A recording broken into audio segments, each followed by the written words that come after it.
Bonjour mes chers amis, grand et ma joie une fois de plus de me retrouver devant vous dans ce nouveau numéro.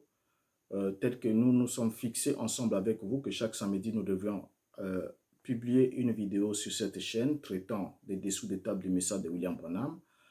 Mais est-il que nous allons nous excuser sur le premier calendrier que nous nous sommes fixés parce qu'on s'était dit que c'est chaque samedi qu'on devait publier une vidéo, mais hélas, vous allez constater avec moi que les vidéos ne viennent plus exactement le samedi comme prévu. Et nous nous sommes dit que on ne devait pas fixer un seul jour, mais on pouvait traiter au moins 2 ou 3 sujets dans la semaine, ce qui signifie que les vidéos peuvent venir n'importe quand. Il n'y a plus une date fixe. Il peut venir n'importe quand. Et voilà pourquoi je souhaiterais que si vous n'êtes pas encore abonné sur cette chaîne, que vous soyez abonné, que vous cliquez aussi sur le petit crochet qui est au-dessus de votre écran, afin que vous soyez notifié chaque fois qu'il y aura une nouvelle vidéo qui sera mise en ligne, parce que les sujets, nous les traiterons en fond et en comble. Alors, pour ce nouveau numéro, sans plus tarder, nous allons parler de l'erreur fatale de William Branham. L'erreur fatale de William Branham. Prenez votre mal en patience pour m'écouter là-dessus. Je sais que ce n'est pas facile, mais comme le disait toujours William Branham, celui qui a l'or pur ne craint pas la machine à tester. Donc, si vous avez une ferme conviction, vous êtes convaincu que vous avez une foi pure, une foi fondée sur le roc comme tel, et que vous croyez que le message est l'exacte vérité comme il se doit, alors bien évidemment, vous ne craindrez pas la machine à tester. Et la machine à tester, alors, c'est la mise à l'épreuve de ce que nous avons, ce que vous avez embrassé comme foi à la lumière des Saintes Écritures. Nous savons tous, pour juste un bref rappel, que William Branham est né le 6 avril 1909 selon l'une des dates de naissance, puis il en a plusieurs, et qu'à l'âge de 7 ans, il aurait entendu une voix qui lui avait parlé à partir d'un tourbillon pour dire « Ne bois pas, ne fume pas, ne suis pas ton corps d'une quelconque manière, car tu auras une œuvre accomplie quand tu seras plus grand. » Et en 1933, il va recevoir une commission, selon toujours ces paroles, qu'on aurait toujours à étudier ensemble avec vous en 1933, qui va lui dire, l'étoile qui va descendre du ciel au-dessus du lieu où il est en train de baptiser, qui lui dira, de même que j'ai envoyé Jean-Baptiste pour préparer ma première venue, je t'envoie aussi avec un message pour préparer ma seconde venue. Alors, ce qui va nous intéresser ici, c'est le fait que William Branham va se marier en 1934. Et lorsqu'il va se marier avec Hope, sa première épouse, il va être aussi invité par la suite à participer à un réveil pentecôtiste qui était tenu à Mishawaka par les hommes de couleur, comme il aimait les dire, c'est-à-dire des Noirs, des Afro-Américains. Et étant invité là-bas, William Branham va y s'y rendre et William Branham va passer une certaine expérience là-bas, parce que dans certaines citations, il aurait même affirmé, il va même affirmer que c'est là-bas au cours de cette rencontre ou au cours de cette convention qu'il était baptisé du Saint-Esprit, et ailleurs aussi il est dit que c'est dans une remise pendant qu'il priait qu'il était baptisé du Saint-Esprit. On aura le temps de revenir sur cette question. Mais ce qui nous intéresse pour l'instant, c'est de parler de l'erreur fatale de la vie de William Branham et de son ministère. Alors, qu'est-ce qui va se passer par la suite? William Branham est appelé par Dieu à servir, à le servir au milieu pentecôtiste, au milieu des hommes, des Afro-Américains qu'il appelait les hommes de couleur. Et comme William Branham devait s'y rendre pour se déplacer puis aller là-bas et servir Dieu là-bas selon l'appel qu'il avait reçu de Dieu, il va en parler à la mère de sa femme. Et lorsqu'il va en parler, cette femme était décidée, déterminée, elle ne supportait pas l'idée à laquelle sa fille puisse se retrouver au milieu de ces hommes, ces Afro-Américains, et qu'elle traitait des comédiens, des saints qui roulent par terre et tous les autres noms qu'elle pouvait leur donner comme qualificatif. Alors, elle a interdit à William Branham d'emmener sa fille. Elle a dit, si tu veux partir, tu peux t'en aller, mais tu n'emmèneras pas ma fille avec toi. Branham, aimant tellement sa femme, était alors obligé de se plier aux injonctions de la mère de sa femme et bien évidemment annuler l'appel ou renvoyer l'appel ou faire la sourde oreille à l'appel ou résister à l'appel de Dieu qu'il appelait à le servir dans le milieu pentecôtiste. Et qu'est-ce que, parce que je n'irai pas, je lirai un peu beaucoup pour ce numéro-ci, je lirai les propos de William Branham et je lirai aussi ce qui a été écrit à son sujet, qui a été rapporté ou condensé dans les biographies, les différentes biographies de sa vie et que vous connaissez très bien. Alors, j'aimerais d'abord prendre le premier élément ici, c'est juste une fraction de la conversation entre William Branham et la mère de sa femme. Là où tout a commencé, je lis dans la biographie d'André-Paul Morin, à partir de la... je lis des paragraphes juste sur la page, je suis sur la page 76. Je lis, et j'ai dit, mais vous savez, Madame Brumbach, au plus profond de mon cœur, je sens que le Seigneur veut que j'aille avec ces gens-là. Elle dit, retourne dans ton église jusqu'à ce qu'il puisse te donner une paroisse et agis comme un homme qui a du sens. Tu n'emmèneras pas ma fille là-bas. Bien, vous voyez que ces deux paragraphes sur la conversation entre Branham et sa belle-mère sont très éloquents. Le constat fait sur lequel il y a deux choses qui se présentent devant nous dans cette conversation. La première des choses, Branham devrait rejoindre les pentecôtistes selon Dieu, selon ce qu'il avait dans son cœur, selon ce que Dieu avait donné comme conduite. Il fallait qu'il rejoigne les pentecôtistes pour servir Dieu dans le milieu pentecôtiste. Mais la maman va complètement rejeter cela. Et la maman va faire une autre proposition. La maman va dire, retourne dans ton église jusqu'à ce qu'il puisse te donner une paroisse. Donc ça, c'est la vision de la maman. Il dit à Branham, au lieu d'aller servir là-bas au milieu des Afro-Américains, ces gens-là que je traite des comédiens et de tout, non, tu ne peux pas y aller, tu ne peux pas y emmener ma fille là-bas. Mais ce que moi je te propose, c'est que tu retournes dans ton église jusqu'à ce qu'il puisse te donner une paroisse et agir comme un homme qui a du sens. Tu n'emmèneras pas ma fille là-bas.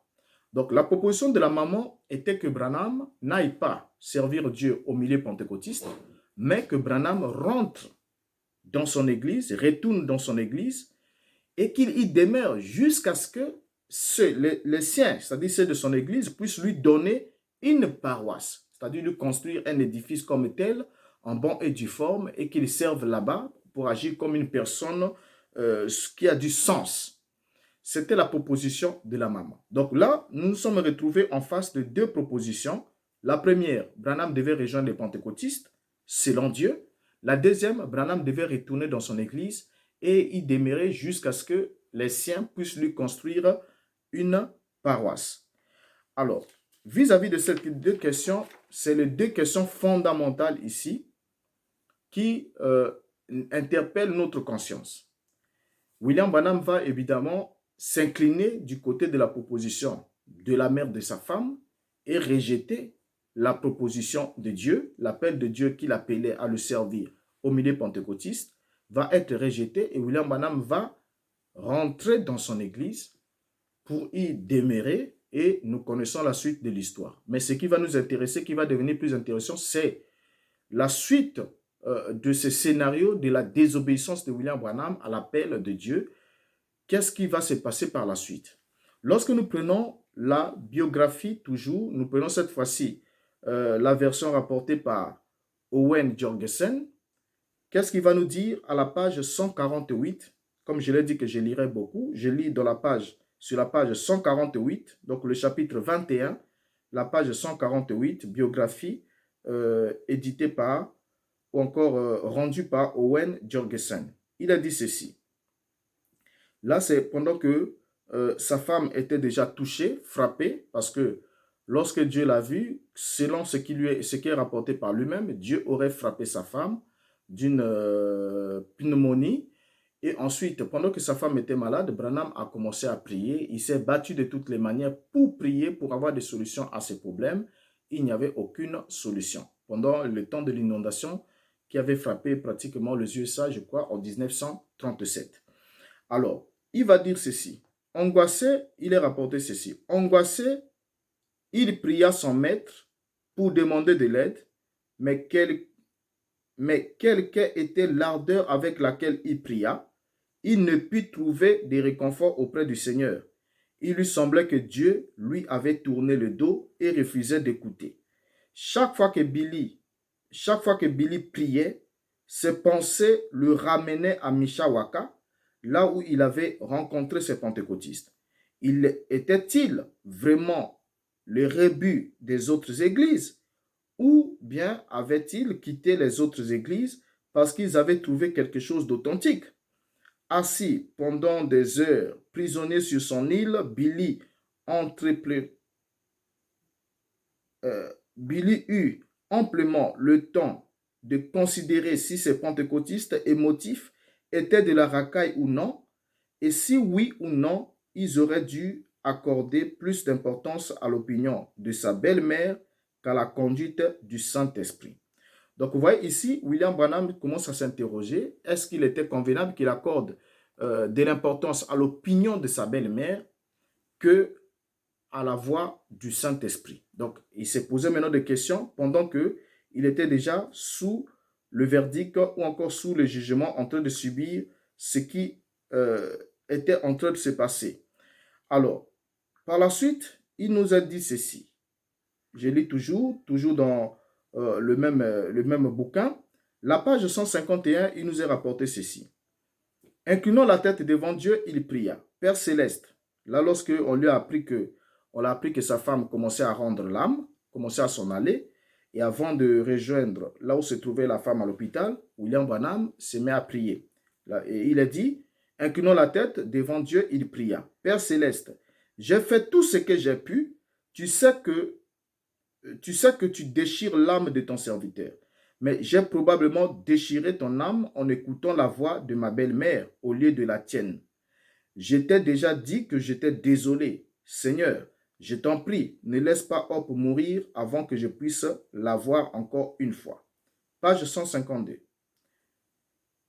C'est la conversation maintenant entre Branham et Hop.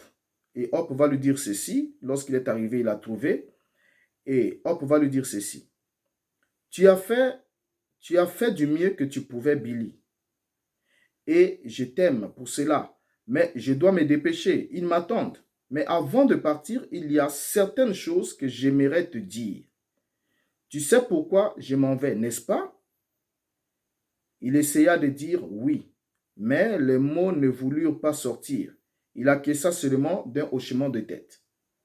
Nous n'aurions jamais dû écouter maman, murmura-t-elle. Ces pentecôtistes ont raison. Promets-moi d'aller vers ces gens un jour. Élève nos enfants comme cela.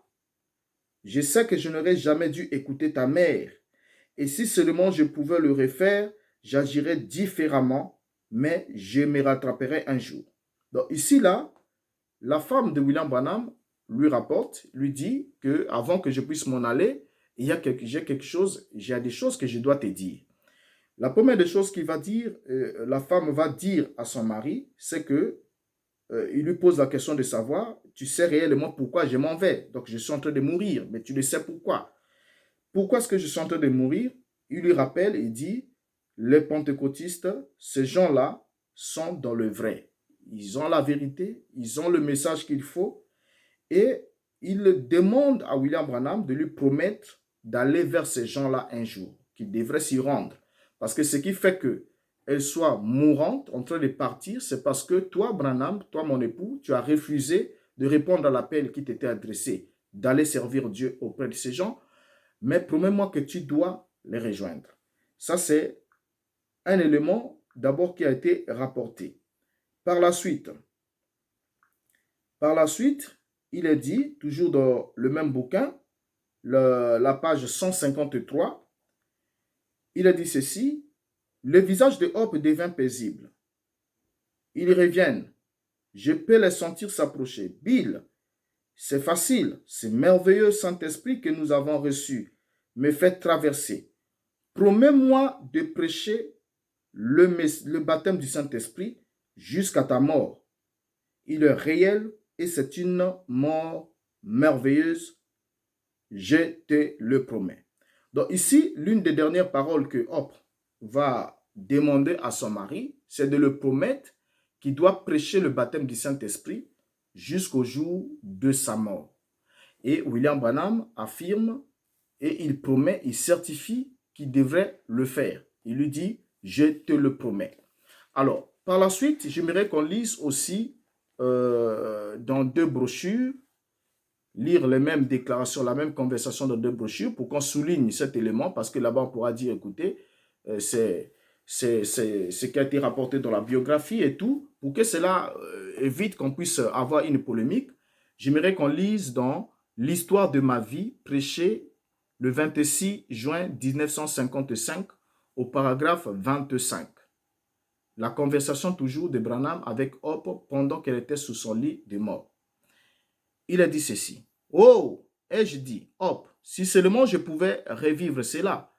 Nous savions que nous avions mal agi. » Et elle a dit, « Promets-moi quelque chose, Billy, que tu prêcheras ce message jusqu'à ta mort. » Elle a dit, « Car il est réel. » Elle a dit, « J'étais dans la gloire, j'ai vu le Seigneur Jésus et les anges. » Oh, a-t-elle dit, c'est merveilleux. Elle a dit, je dois retourner. Elle a dit, ne pense pas que j'ai perdu la raison, car ce n'est pas le cas. Elle a dit, mais je sais de quoi je parle. Elle a dit, veux-tu me promettre que tu prêcheras le baptême du Saint-Esprit jusqu'à ce que tu quittes cette terre?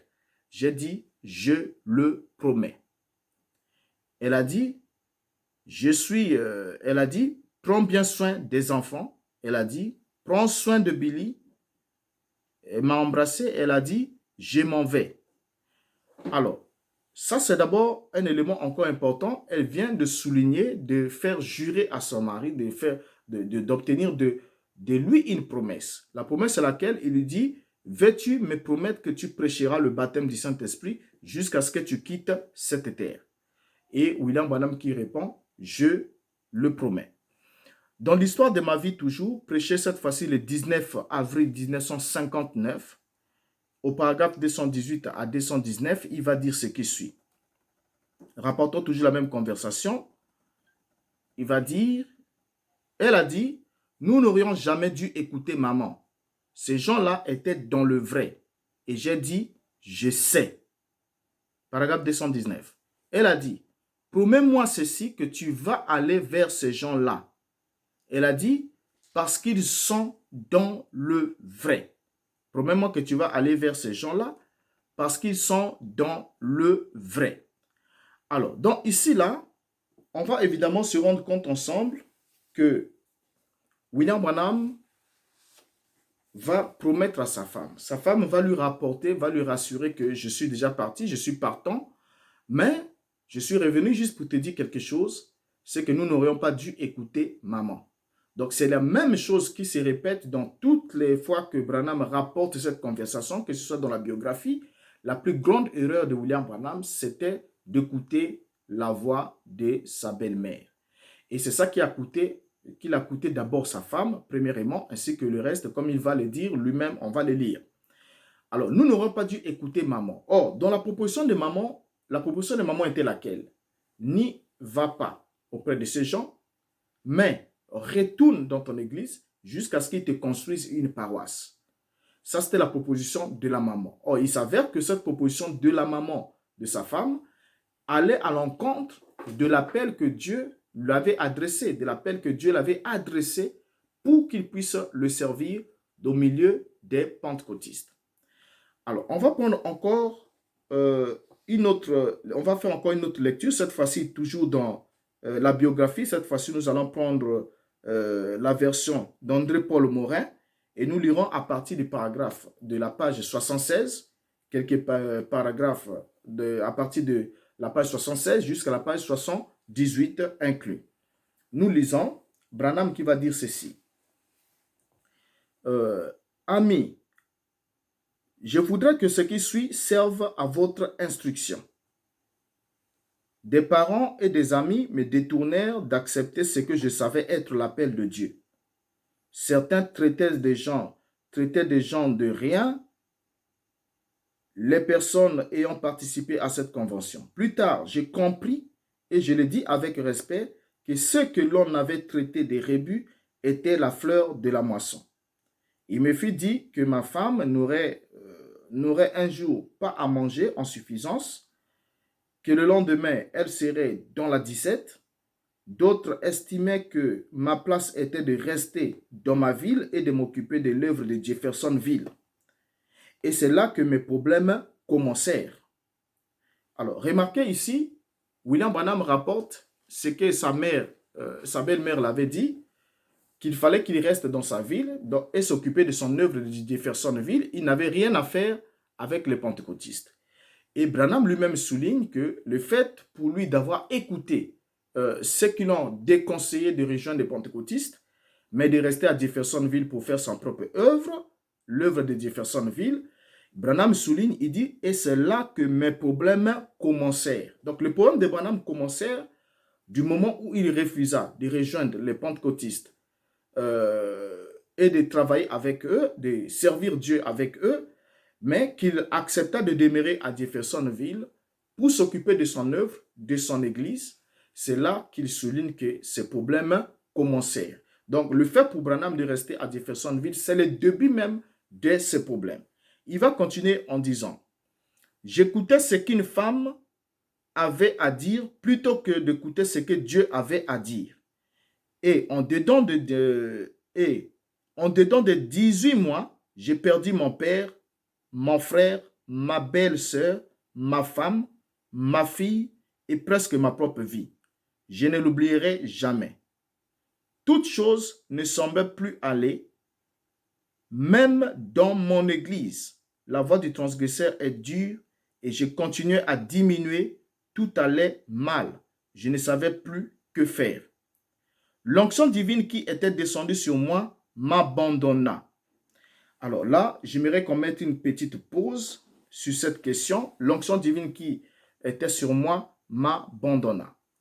Or, quand William Branham parle ici, il nous signifie une chose importante. La chose importante qu'il nous signifie, c'est laquelle? Il nous dit que ce que je vais vous dire ici doit servir à votre instruction. Donc, ça doit vous servir d'avertissement, ça doit vous éclairer pour que vous compreniez la suite de l'histoire en ce qui concerne ma vie et ce que je suis. Donc, il ne s'en cache pas, il nous donne un avertissement et il nous demande de nous instruire. Or, dans ce sujet-là qu'il nous apporte, dans la révélation qu'il vient de nous faire, il vient de nous signifier que les gens l'avaient déconseillé, donc la belle-mère l'avait déconseillé de ne pas rejoindre les pentecôtistes, mais de rester à Jeffersonville pour s'occuper de son œuvre. Il devait y rester jusqu'à ce que ceux-ci lui construisent une paroisse. Et c'est bien évidemment ce que William Branham a eu à faire. En d'autres termes, il a désobéi à l'appel de Dieu, à la voix de Dieu qui l'appelait à le servir dans un milieu précis, mais Branham resta à Jeffersonville pour s'occuper de son œuvre selon le conseil de sa belle-mère. Alors, ce récit doit premièrement nous servir d'instruction comme il l'a dit. Et deuxièmement, on va se rendre compte dans ce récit que William Branham affirme que l'onction l'avait abandonné. J'aimerais qu'on regarde encore ce point-là. Il dit, l'onction divine qui était descendue sur moi m'abandonna.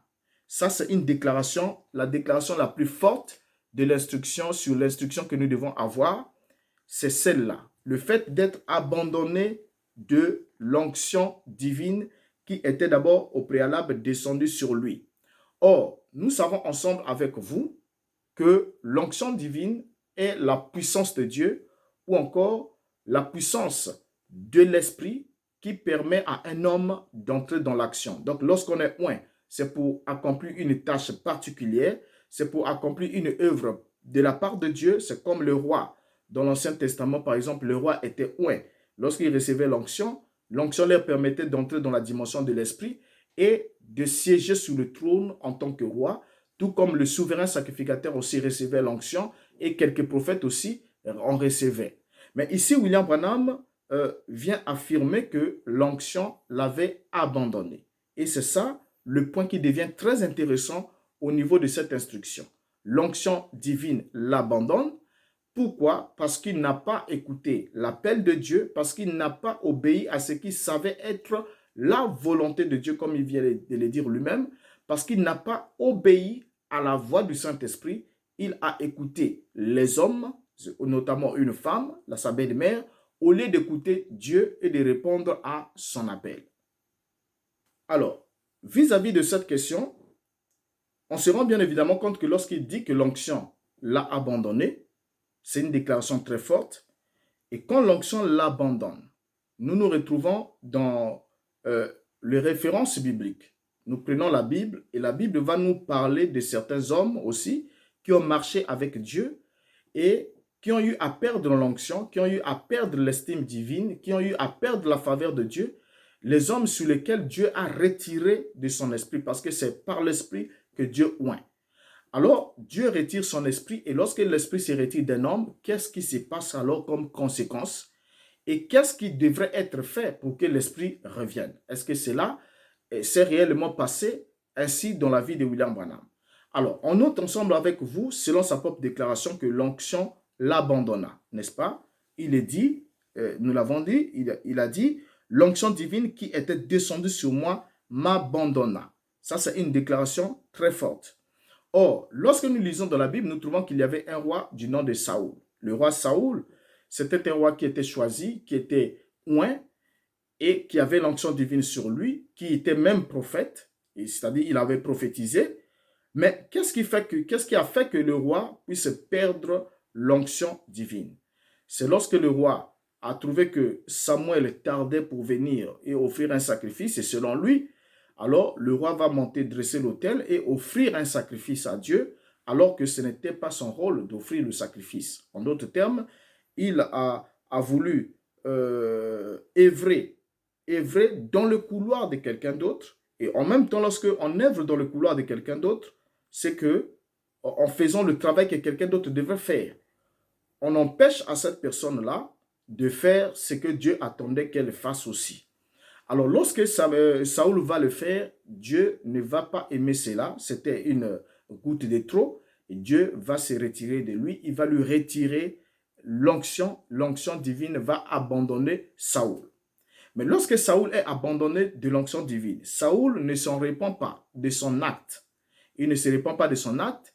Il demeure dans sa position. Et du coup, la Bible va nous donner une précision. C'est que lorsque l'Esprit de Dieu quitte Saoul, la Bible dit alors un mauvais esprit vint, un mauvais esprit de Dieu vint et commença à tourmenter Saoul. Donc du moment où Saoul perd l'onction, lorsque l'onction abandonne Saoul, Saoul est exposé à la merci d'un autre esprit qui n'était pas un bon esprit, mais qui était un mauvais esprit. Et à partir de ce moment-là, Saoul commença à souffrir, en d'autres termes, d'une instabilité émotionnelle. Dans cette instabilité émotionnelle, Saoul pouvait aimer David. Il pouvait pleurer sur l'épaule de David, l'embrasser comme un fils. Mais il avait en même temps sa lance à côté de lui, prête à le percer ou à le clouer contre les murs. Donc il ne savait pas s'il fallait aimer David ou il fallait tuer David.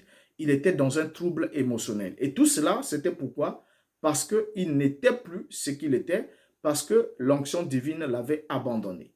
Et l'onction divine l'ayant abandonné, alors il rentre dans les troubles émotionnels. Et bien évidemment aussi, William Branham qui affirme que l'onction divine l'avait abandonné, va aussi nous affirmer qu'il a eu plusieurs fois, il a plusieurs fois tenté même de se suicider d'une manière ou d'une autre. Il pouvait prendre le fusil, il met la cartouche et puis il tire sur lui, le coup ne part pas, il tire, le coup ne part pas, et lorsqu'il le reprend, il tire à côté, le coup part, il est monté sur un poteau de haute tension, et il a dit qu'il a attrapé la ligne de haute tension pour se suicider, mais évidemment, lorsqu'il attrape, après il se retrouve seulement en bas du poteau en train de pleurer. Donc, tout cela, ce sont des réactions ou des conséquences de l'abandon de l'onction. C'est la même chose qui est arrivée à Saoul. Lorsque Saoul perd l'onction, Saoul commence à souffrir des troubles émotionnels ou encore, il était émotionnellement instable. Donc, il pouvait aimer et haïr en même temps sans savoir dans quelle direction aller. Ça, c'est d'abord l'une des choses. Et la deuxième des choses aussi qui pouvait arriver à David, qui est arrivé à Saoul après que l'onction divine l'ait abandonné, c'est le fait qu'il ne pouvait plus entendre la voix de Dieu. Donc, il n'y avait plus de relation entre lui et Dieu. Dieu ne l'écoutait plus, lui non plus ne pouvait pas aussi écouter Dieu parler, mais il avait besoin d'écouter Dieu le parler. Il avait besoin que Dieu le parle. Mais Dieu s'était déjà retiré de lui et l'onction l'ayant abandonné, la Bible dit qu'il était devenu un ennemi de Dieu. Parce que lorsque l'onction est sur un homme, l'onction vient pour accomplir une mission précise. Mais une fois que la personne rejette la mission, et va au-delà de la ligne de démarcation entre ce que Dieu attend de lui et ce qu'il ne devrait pas faire, alors lorsque l'onction divine abandonne un homme, c'en est fini de lui. La Bible dit qu'il devient ennemi de Dieu. Et c'est évidemment ce que Saoul aussi était devenu. Et Saoul était devenu ennemi de Dieu. Pourquoi? Parce que l'onction divine l'avait abandonné. Et lorsque l'onction divine l'avait abandonné, puisque Saoul ne pouvait plus entendre la voix de Dieu, alors ce qui a poussé à Saoul, le roi, de se tourner alors vers le spirit. Dieu ne pouvant plus lui parler, Samuel étant déjà mort, il ne pouvait plus rien faire. Alors Saoul a commencé à consulter les spirites, les astrologues, ainsi de suite, et jusqu'à aller vers la sorcière d'Endor, en vue de ce qu'elle puisse invoquer l'esprit de Samuel pour qu'il puisse lui dire l'issue de la bataille qui devrait arriver le lendemain. Alors, vous vous rendez bien évidemment compte que Saoul ne pouvait plus entendre la voix de Dieu, s'est tourné vers les spirites. Et c'est pratiquement aussi le même scénario qui s'est reproduit dans la vie de William Branham. Une fois qu'il a eu à perdre sa femme et que l'onction l'avait quitté, parce qu'il va parler d'un nombre d'années, regardez un peu depuis quelle année l'onction divine l'abandonne. L'onction divine l'abandonne à la mort de sa femme. Nous sommes là en 1937. Et William Branham va nous dire quelque chose. Donc, depuis 1937, Branham est sans onction. Et étant sans onction, ça veut dire qu'il n'y a plus de relation avec Dieu. Dieu ne le parle plus. Non plus Dieu ne l'écoute pas. Il n'écoute pas non plus Dieu parler. Et c'est pratiquement dans cette période que Branham va commencer à consulter les astrologues. Il va pas parler des médiums, il va parler des femmes médiums, tout ça là, voilà. On reviendra toujours sur cette histoire-là pour prendre le détail. Vous vous rendez évidemment compte que ce n'était pas le fruit du hasard, comme Branham pouvait dire que non, j'étais en train de faire le travail, ou j'étais dans un train, une femme, astrologue, m'a dit, voilà, tu es né en telle date, et tout ça là, il a commencé à me dire des choses. Mais lorsque nous allons prendre tous ces récits-là, et on va les étaler, les mettre ensemble, toutes les citations, il fait la même déclaration, vous vous rendez bien évidemment compte que ce n'était pas un fait d'hasard qui fait que ces astrologues-là viennent vers Branham pour lui dire des choses, mais c'est plutôt lui qui partait vers eux pour les consulter. Pourquoi? Parce qu'il était dans la phase de l'abandon de l'onction. Étant sans onction, évidemment, le comportement est le même que celui qui a animé Saoul, d'aller consulter ces gens pour qu'ils lui disent la bonne aventure, lui dire par exemple que voilà, tu vivras à l'ouest, tu n'auras pas de succès à l'est, mais tu auras du succès à l'ouest, ainsi de suite. Donc, Branham va orienter même sa vie en fonction, par rapport à la parole d'un astrologue, et il va orienter même son ministère par rapport aux paroles de cet astrologue. Mais ces astrologues, Branham les rencontre dans la période où l'onction divine l'avait déjà abandonné. Donc il commence à consulter les spirites comme Saoul aussi l'avait fait. Non seulement Saoul, il y a aussi un autre exemple, c'est avec Samson. Samson aussi avait l'onction divine. Il était né avec une mission en tant que Naziréen pour délivrer Israël de la main des Philistins. Mais Samson ne va pas demeurer fidèle envers Dieu, fidèle à son appel. Il va trahir le secret de sa force, il va le livrer à Delilah. Et nous connaissons la suite. Qu'est-ce qui s'est passé? La Bible dit, alors lorsqu'il a dit, je m'en tirerai comme les autres fois, la Bible dit, il ne savait pas que Yahvé s'était déjà retiré de lui. Donc quand Yahvé s'est retiré de lui, qu'est-ce qui est arrivé par la suite? Ses cheveux. Il n'avait plus de cheveux, bien évidemment. Qu'est-ce qui est arrivé par la suite quand Yahvé s'est retiré de lui? C'est que ses yeux ont été percés. La Bible dit qu'il avait perdu la vision. Et après avoir perdu la vision, il a été alors enchaîné et il commençait à tourner la mêle dans la prison et à servir autour, en train de tourner dans une prison. Et bien évidemment, c'est aussi pratiquement la même chose qui va aussi se reproduire dans le ministère de Branham. Qu'est-ce qui va se passer? Lorsque l'onction divine aussi l'abandonne. L'onction divine l'ayant abandonné, William Branham perd la vision. Il ne perd la vision, il n'a plus la vision divine puisqu'il n'entend pas Dieu, il n'en voit plus Dieu. Et la suite de ce qui va arriver, c'est quoi? C'est qu'il va être enchaîné. Comment est-ce qu'il va être enchaîné? Il va dire ceci. Toujours dans la biographie, page 78. Je vais relire le dernier paragraphe que nous avons lu tout à l'heure. Je commence là. L'onction divine qui était descendue sur moi m'abandonna et ne revint pas vraiment jusqu'au jour où l'ange me rencontra en 1946. Mon église prospère jusqu'à là, commença à décliner. Alors débuta la plus sombre période de ma vie. Tout cela fut la conséquence de ne pas avoir fait ce que je savais être la volonté de Dieu. Bien, voyez cette déclaration. L'onction divine qui était descendue sur moi m'abandonna et ne revint pas jusqu'au jour où l'ange me rencontra en 1946. Donc, nous sommes partis de 1937. L'onction divine l'abandonne de 1937 jusqu'en 1946. Nous sommes pratiquement dans une fourchette de 10 ans, 9 ans, 10 ans, que Branham a demeuré sans onction.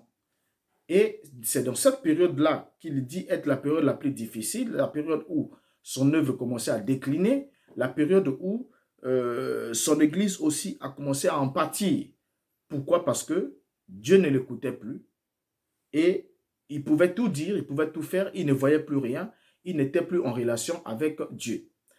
Mais la chose qui va nous surprendre, c'est quoi? C'est le fait qu'il est déclaré qu'en 1946, l'ange le rencontra. Donc, lorsque l'ange le rencontre, quand il dit jusqu'à ce que, jusqu'au jour où l'ange le rencontra, ça veut dire que l'onction qu'il avait perdue en 1937, qu'il avait abandonnée, est revenue à lui le jour de la rencontre avec l'ange. Bien, ce qui est surprenant, c'est quoi? C'est d'abord le fait que, si l'onction avait abandonné William Branham, c'était pour une raison précise. La raison, c'était laquelle? Parce qu'il avait rejeté l'appel de Dieu de le servir au milieu pentecôtiste, de le servir en prêchant le baptême du Saint-Esprit jusqu'au jour de sa mort, comme il avait promis à sa femme. Donc, quand il a rejeté l'appel de Dieu, Dieu aussi l'a abandonné. Parce que Dieu, lorsqu'il vous envoie quelque part, il vous précède et il vous attend là où il vous a envoyé. Il ne vous rejoindra pas lorsque vous irez ailleurs. Donc, il fera tout ce qu'il faudra pour vous emmener dans le lieu des rencontres. Et c'est là la Bible dit, dans le livre d'Apocalypse, souviens-toi d'où tu es tombé, souviens-toi d'où tu es tombé, ensuite, pratique tes anciennes œuvres. Alors, donc, on va se retrouver ici devant un cas de force majeure. Le cas, c'est lequel? William Branham, qui dit avoir été abandonné de l'onction divine, dit l'avoir récupéré en 1946 lorsque son ange l'avait visité. Mais quand nous lisons la visitation de l'ange, nous ne trouvons pas l'ange faire référence à l'exaucement de la prière de Branham, parce que tout ce temps il priait, il n'y avait pas de réponse du ciel, il n'y avait pas de relation entre lui et Dieu. Mais lorsque l'ange vient, étant mandaté de Dieu, la première des choses que l'ange devait faire, c'était d'abord de rassurer celui-ci que sa prière a été exaucée, son repentir a été agréé et que la relation entre lui et Dieu a été rétablie. Mais pour que la relation entre lui et Dieu soit rétablie, Dieu n'est pas un petit enfant qu'on peut tirer vers le nez, sur le nez. La position de Dieu était claire, il devrait servir Dieu au milieu pentecôtiste et prêcher le baptême du Saint-Esprit jusqu'au jour de sa mort.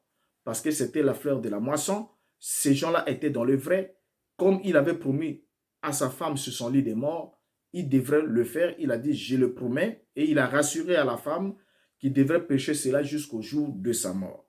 Mais est-ce que Branham l'a fait? Non. Mais lorsque l'ange arrive, il vient lui dire, j'ai été envoyé pour te dire que ta naissance particulière et des choses incomprises dans ta vie ont pour objectif, c'est parce que tu es né pour apporter un don de guérison divine au peuple de la terre. Et c'est comme ça que Branham va recevoir son don de guérison divine, selon ses propres paroles, et il va se lancer dans le ministère de guérison divine et il va s'en aller. Mais est-ce que Branham retourne vers le pentecôtiste? Non. Est-ce que Branham fait ce qui était la volonté de Dieu, c'est-à-dire d'aller servir Dieu auprès des pentecôtistes à Mishawaka? Non. Branham demeure à Jeffersonville, exactement là où sa belle-mère avait dit qu'il devrait rester jusqu'à ce que ses adeptes lui construisent une paroisse. Donc, il est demeuré ferme dans la vision de sa belle-mère. Parce que si il devrait se repentir, le repentir envers Dieu, c'est quoi? C'est, je regrette ce que j'ai fait, Seigneur, maintenant, je vais obéir. Donc, je ne demeure pas dans la position d'un rebelle, mais je vais obéir. Or, l'obéissance de Branham devrait interpeller ce dernier à rejoindre le pentecôtiste et à y travailler jusqu'au jour de sa mort, parce qu'il a promis à une femme qui était déjà partie et qui a vu Jésus, et qui est revenu lui rapporter. Et pendant qu'il parlait, il dit même, ils sont en train de revenir, ils reviennent pour me chercher. Donc, il lui rassure qu'ils sont dans le vrai. Et c'était le dernier message. Il fallait le prêcher jusqu'au jour de la mort. Donc, ici, là, la conclusion de Branham dans cette expression nous intéresse beaucoup. Quand il dit, tout cela fut la conséquence de ne pas avoir fait ce que je savais être la volonté de Dieu. Qu'est-ce que Branham savait être la volonté de Dieu? Il devrait servir Dieu au milieu pentecôtiste et prêcher le baptême du Saint-Esprit jusqu'au jour de sa mort. C'est ce qu'il devrait faire. Mais est-ce que Branham l'a fait? Non. Mais Branham est demeuré à Jeffersonville, dans son église, jusqu'à ce qu'on lui construise une paroisse, comme la belle-mère l'avait dit, et il y est resté tout le temps. Alors, la chose la plus fatale encore, c'est laquelle? Puisque, comme Samson, il perd la vision, lorsqu'il perd la vision, il est maintenant soumis aux chaînes, il est lié par son ange. L'ange va venir, cet ange qui va lui dire qu'il est né pour apporter un don de guérison divine, va lui donner des signes, et ensuite, cet ange va commencer à lui donner des visions, et Branham va l'affirmer qu'il n'a jamais enseigné quoi que ce soit, ou dit quoi que ce soit, sans que cela soit préalablement révélé par l'ange. Donc, tout ce qu'il a eu à enseigner comme enseignement et tout, étaient des révélations venant de son ange. C'est ce qu'il a eu à affirmer. Mais chose curieuse, c'est que lorsque nous allons revenir, puisque nous avons plein de numéros, nous parlons du message de Branham, bien sûr. Alors, nous lirons la déclaration de Branham là où il affirme que c'est son ange qui lui révèle tout, les visions et tout, c'est son ange, et que jamais cela n'a jamais failli, ce sont ses propres propos. Mais nous reviendrons. Et vous allez bien évidemment vous rendre compte avec moi que tout ce que son ange l'a révélé, que ce soit du côté enseignement, qui dit avoir reçu la révélation de son ange, que ce soit du côté vision ou prophétie, ça a été complètement un échec. Il y a une différence entre le fait de lire et juste une citation, où il vous dit, voilà, il y a telle chose qui a été dit, cela est accompli. Oui, mais vous pouvez l'accepter facilement, gratuitement, parce que vous ne l'avez pas encore étudié sur toutes les facettes. Nous reviendrons et nous prendrons chaque élément, puisque nous introduisons sur ce point-là, et nous montrerons comment il était esclave de son ange, puisqu'il appelait à cet ange Seigneur. Ça veut dire que lui, l'ange était devenu son maître, alors que c'est un ange qui était prétendument envoyé de Dieu. Alors, Branham ne va pas prêcher le baptême du Saint-Esprit jusqu'au jour de sa mort, comme il avait dit, comme il avait promis à sa femme, comme il était censé le faire, selon son appel, mais il va au contraire se retourner encore contre le pentecôtiste, contre le baptême du Saint-Esprit, et il va tourner les canons contre eux. En commençant déjà en 1956, il prêche là où je pense que les pentecôtistes sont faillis. Et à partir de ce moment-là, il va livrer une bataille contre ceux qui devaient rejoindre, ceux au milieu duquel il devrait travailler. Alors qu'il sait très bien que l'onction l'avait abandonné lorsqu'il avait refusé, il avait rejeté l'appel d'aller servir Dieu au milieu pentecôtiste. Lorsqu'il avait rejeté de prêcher le baptême du Saint-Esprit. Lorsqu'il avait rejeté toutes ces expériences-là qu'il a eu à passer là-bas à Mishawaka et qu'il avait remis en cause en écoutant la voix de sa belle-mère qui lui conseillait de rester à Jeffersonville, de faire l'œuvre à Jeffersonville jusqu'à ce qu'on lui construise une paroisse à Jeffersonville. Et chose qu'il a fait jusqu'à ce qu'une paroisse en banc et due forme soit construite, le dernier Branham Tabernacle, et avec sa dédicace en 1960, depuis 1933, ça a été dédicacé. Juste en 1963, avant l'ouverture de Sceaux, il y a eu encore une prière de consécration. Il avait reçu sa paroisse selon la vision de sa belle-mère. Mais est-ce que le fait pour Branham de demeurer à Jeffersonville obéissait-il à la vision de Dieu ou à la vision de sa belle-mère? Maintenant, s'il obéissait à la vision de sa belle-mère, mais son ange qui était prétendument avec lui durant tout le temps, pourquoi ne lui aurait-il pas rappelé l'appel de sa vie, qu'il était appelé à prêcher le baptême du Saint-Esprit au milieu pentecôtiste, puisque lui-même il venait d'une église pentecôtiste baptiste, comme comme nous le savons tous, et qu'il devrait servir là-bas. Mais ce n'était pas le cas. Alors, la chose que Branham va faire de trop, qui va déborder le vase, c'est le fait que dans les derniers sermons de sa vie, William Branham va tourner les canons, va tirer à boulet rouge contre le baptême du Saint-Esprit. Rappelons-le en passant. Le baptême du Saint-Esprit n'est pas quelque chose de moindre, comme les gens pensent que, bon, écoutez, c'est quelque chose de moindre. Et d'autres ont voulu dire non, il y a une différence entre le baptême du Saint-Esprit et le Saint-Esprit lui-même. Non, il n'y a pas de différence. Le baptême du Saint-Esprit était l'œuvre de Yeshua ou de Messie, de Christ. Par rapport à ce que Jean-Baptiste avait dit dans Matthieu chapitre 3, le verset 11, il a dit, moi je vous baptise d'eau pour vous emmener à la repentance, mais celui qui vient après moi est plus grand que moi et c'est lui qui vous baptisera du Saint-Esprit et du feu. Donc c'est celui qui est plus grand que Jean-Baptiste. De tous ceux qui sont nés de la femme, Jean était le plus grand. Mais celui qui est plus grand que Jean-Baptiste, c'était le Christ. Et lui devrait baptiser du Saint-Esprit. Et la Bible nous dit qu'étant monté en haut, il a reçu du Père le Saint-Esprit et il a répondu comme vous le voyez et l'entendez. Donc le baptême du Saint-Esprit est le sceau ou les arts même de la résurrection, le sceau même d'approbation divine dans la vie d'une personne. Et lorsque quelqu'un est scellé du baptême du Saint-Esprit, il en est scellé jusqu'au jour de sa rédemption. Donc c'est une œuvre grandiose. Ce n'est pas quelque chose à mépriser qu'on peut fouler aux pieds comme l'on voudra. Alors, au lieu que Branham prêche le baptême du Saint-Esprit, qui est la condition sine qua non pour la réalisation du salut dans la vie d'une personne, parce que c'est le Saint-Esprit, tout ce que Dieu a pourvu, le Christ l'a réalisé, et le Saint-Esprit vient faire l'application dans la vie du croyant. Et cela se passe bien évidemment par le baptême. Mais Branham va déclarer ce qui suit dans la brochure L'Enlèvement, prêché le 4 décembre 1965. Là, nous sommes dans les derniers sermons de sa vie. Parmi les derniers sermons de sa vie. Le 4 décembre 1965, Branham déclare au paragraphe 144 dans la brochure L'Enlèvement. Il dit, « Vous dites, j'ai reçu le baptême du Saint-Esprit. Cela ne veut pas dire que vous êtes sauvés, bien loin de là. » Voilà. Donc ici, Branham remet en cause le fait que quelqu'un qui déclare, qui confesse qu'il a le baptême du Saint-Esprit, et il dit, cela ne veut pas dire que vous êtes sauvés, bien loin de là. Donc il invalide l'œuvre du baptême du Saint-Esprit dans la réalisation du salut. Il ne s'arrête pas là. Le jour qui vient, donc ça dit le 5 décembre, il ajoute encore une autre déclaration, le 5 décembre 1965, dans la prédication, les choses qui sont à venir, paragraphe 111 à 112. Il dit ce qui suit.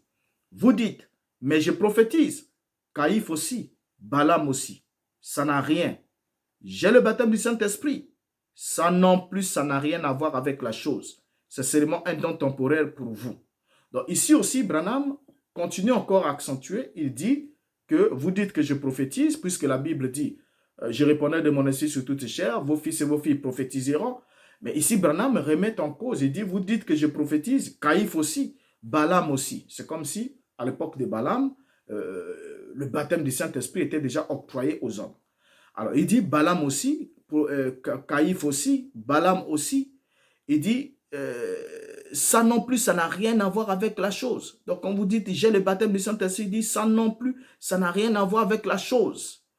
Et il ne s'arrête pas là. Il va ajouter le 6 décembre 65. Donc, vous voyez, ils en parlent le 4, le 5, et le 6 décembre 65, il ajoute dans les événements modernes rendus clairs par la prophétie, paragraphe 100. Il ajoute ce qui suit. Remarquez, nous constatons aujourd'hui que il y a bien des gens qui ne peuvent vraiment pas croire ça, même les gens remplis de l'esprit. Je vais vous dire une chose que vous allez trouver dur à avaler.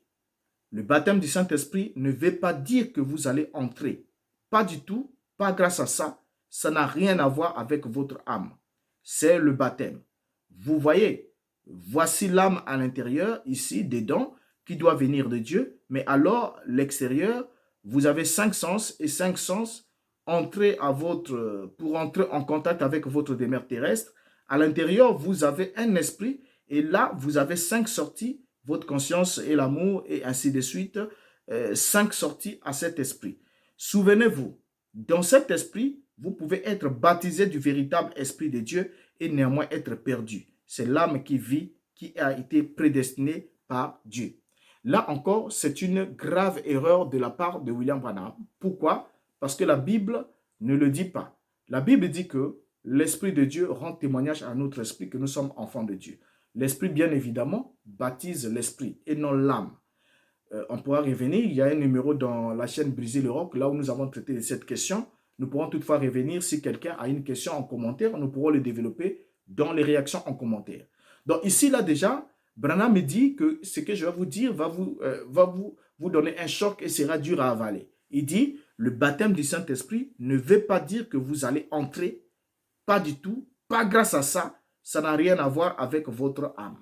Mais pourtant, le Christ dit dans Jean chapitre 3, je crois à partir du verset 5, verset 3 et le verset 5, il dit, en vérité, je vous le dis à Nicodème, si un homme n'est né d'eau et d'esprit, il ne peut entrer dans le royaume des cieux. Donc ici, là, lorsque Branham vient, il invalide encore de nouveau le baptême du Saint-Esprit, chose qu'il devrait pourtant prêcher jusqu'au jour de sa mort.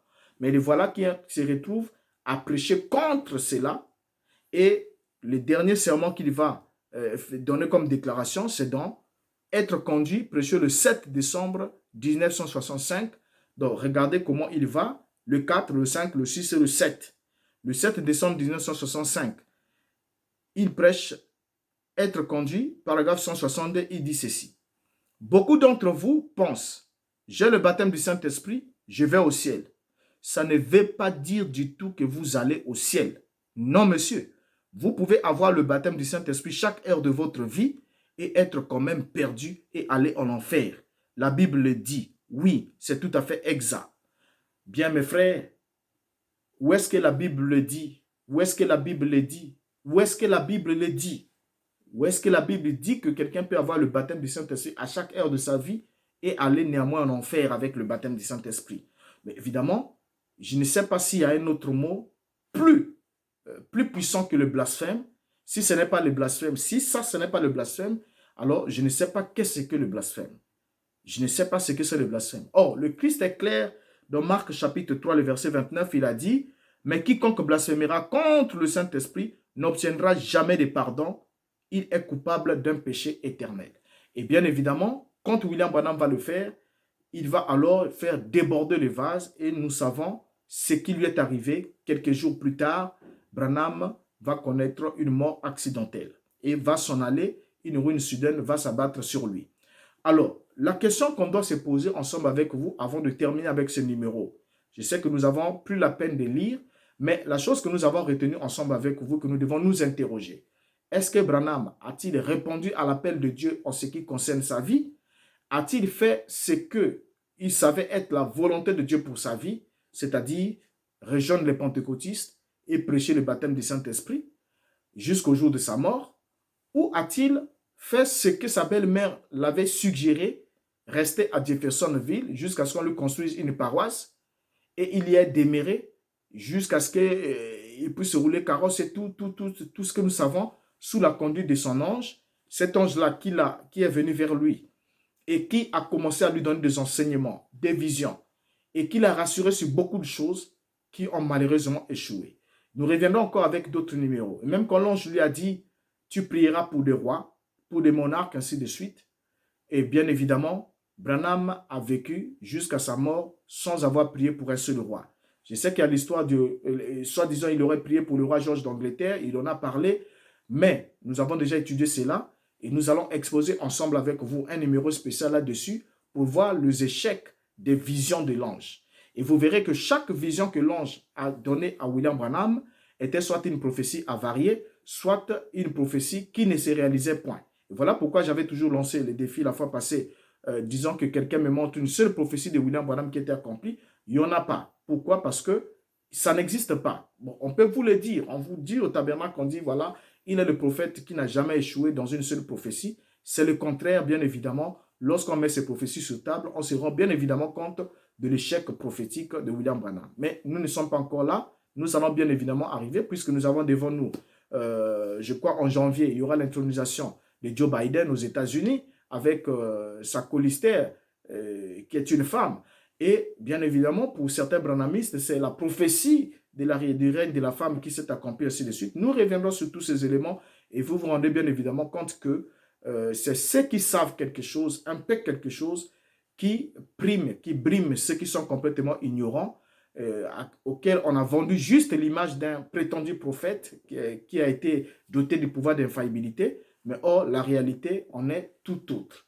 Alors, donc la question que vous devez répondre, c'est celle-là. est-ce que William Branham a répondu à l'appel de Dieu? Il a fait ce qu'il savait être l'appel de Dieu pour sa vie, c'est-à-dire rejoindre les pentecôtistes et servir Dieu jusqu'à la fin de ce jour au milieu pentecôtiste, ou encore il est demeuré dans son œuvre de Jeffersonville jusqu'à ce qu'on lui construise une paroisse et jusqu'à ce qu'il commence à tirer à boulet rouge contre le baptême du Saint-Esprit jusqu'au jour de sa mort où il est mort sans avoir eu le temps de se repentir de toutes ces déclarations-là qui sont restées encore dans les bandes et qui sont mortelles. Et alors, la question c'est maintenant celle-là. Est-ce qu'il est mort après avoir vécu et accompli l'exacte volonté de Dieu en ce qui concerne sa vie, ou il a accompli la volonté de sa belle-mère jusqu'au dernier jour de sa vie? Alors, à partir de cette réponse que vous allez avoir objectivement, si vous êtes sincère envers vous-même, vous avez la bonne réponse. Et si vous avez la bonne réponse, vous vous rendez évidemment compte que lorsque Dieu retire l'onction sur une personne, Dieu ne ramène pas cette onction si la personne ne se répand pas. Et la repentance suggère que l'on regrette pourquoi est-ce que j'ai refusé de le faire et que l'on se mette alors à l'œuvre. Comme les deux enfants où Yeshua parle des deux enfants, le père a dit va travailler dans le champ, il a dit je ne vais pas. Il dit au deuxième va travailler, il dit je vais aller, ensuite il n'est pas parti. Mais la Bible dit que le premier s'est repenti, ensuite il est parti travailler. Donc c'est que, et le Christ demande lequel de deux a fait la volonté du Père. On a dit le premier, bien qu'il avait refusé, mais ensuite il s'est repenti et il s'est mis à l'œuvre, il est allé dans la direction. Mais ce n'est pas le cas avec William Branham qui avait refusé et qui est demeuré dans sa position jusqu'à la mort de sa femme et qu'il a perdu tout ce qu'il a perdu. Il est resté 10 ans sans onction jusqu'à ce qu'il reçoive un ange qui vienne le baratiner avec un don de guérison divine. Et le voilà qui est parti jusqu'à se faire livrer, à se laisser enchaîner par cet ange jusqu'à ce qu'il a terminé sa vie telle qu'il a terminé. Alors, on se retrouve dans un prochain numéro. Je vous en donne rendez-vous et je vous dis jusqu'à là, portez-vous bien et que Dieu vous garde. Au revoir.